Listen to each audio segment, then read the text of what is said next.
আসলে অনেকক্ষণ ধরে আপনারা অপেক্ষা করছেন, সেই বিকাল বেলায় আসার কথা, কিন্তু এই যে আপনারা যে অনেকক্ষণ ধরে যেমন অপেক্ষা করছেন, সেই এয়ারপোর্ট থেকে নামার পরে সেই পেকুয়া যেখানে যেখানে গেছি প্রত্যেকটা জায়গায় এই আধা মাইল পরপরই মানুষ অপেক্ষা করছে। সব মানুষকে একটু হাত নাড়ে আসতে হয়, তাই না? কাজে নাহলে তো তাদেরও মন খারাপ হবে। কাজে এইরকম করতে করতে করতে দেরি হয়ে গেল। সকল মানুষের সাথে একটু কথা বলে আসে, তাদেরকে হাত নাড়ে আসতে আসতে দেরি হয়ে গেল। যাই হোক, এখন প্রিয় ভাই বোনেরা, আজকে আমরা এই যে এখানে দাঁড়িয়ে জনসমাবেশ করছি, এই জনসমাবেশ আমার আসার কথা ছিল নির্বাচনের সময়, নির্বাচনের আগে, কিন্তু সেই সময় অল্প সময় থাকার কারণে আমি আসতে পারিনি। কিন্তু এই নির্বাচনে আমরা দেখেছি, যখনই দেশে নির্বাচন হয়েছে, নিরপেক্ষ নির্বাচন, বিশেষ করে কক্সবাজার এলাকার মানুষ সব সময়ের ধানের শীষের পক্ষে রায় দিয়েছে।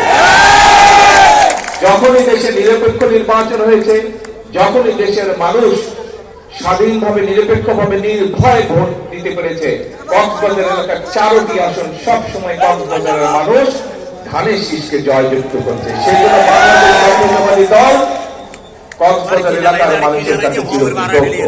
প্রিয় ভাই বোনেরা, আমি যখন আজকে কক্সবাজার এয়ারপোর্ট থেকে নেমে আমি যখন ঈদগাতে যাচ্ছিলাম, সেই সময় কাজল এলাকায় যখন আমি যাচ্ছিলাম খাল খনন করতে, সেই সময় আমি সালাউদ্দিন সাহেব আমার সাথে বসে, আমি গাড়ি চালাচ্ছিলাম, সালাউদ্দিন সাহেব আমার সাথে বসে, তা আমি হঠাৎ করে, আমরা তো মেইন যে রাস্তা, সেই রাস্তা থেকে আমরা বাম দিকে চলে গেলাম।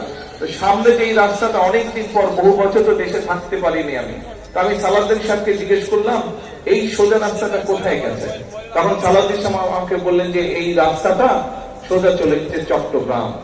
তা আমি তখন তাকে বললাম, এই রাস্তা তো আজকে থেকে 25 বছর, প্রায় 20 বছর 22 বছর আগে আমি যা দেখে গেছি, আজ তো একই রকম রয়ে গেছে, তাহলে এই গত বছর? উনি বললেন যে না, যে এই রাস্তা আপনি দেখে গিয়েছেন আজকে থেকে প্রায় 25 বছর আগে, সেই রাস্তা একই রকম হচ্ছে, গত 25 বছর এই রাস্তার কোনো পরিবর্তন হয়নি।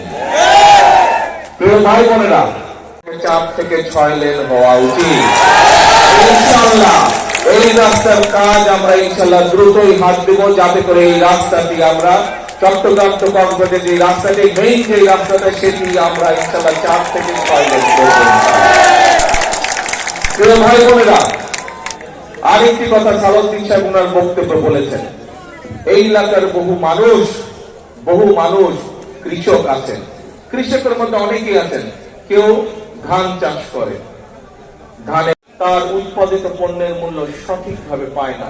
তখন আমি কর্মকর্তাদেরকে নির্দেশ দিলাম যে আপনারা বসে বের করেন কিভাবে আমরা কৃষকদেরকে তাদের উৎপাদিত পণ্যের মূল্য সঠিকভাবে দিতে পারি। ইনশাআল্লাহ আগামী কিছুদিনের মধ্যে আমরা একটি দাম নির্ধারণ করব, একটি মূল্য নির্ধারণ করব,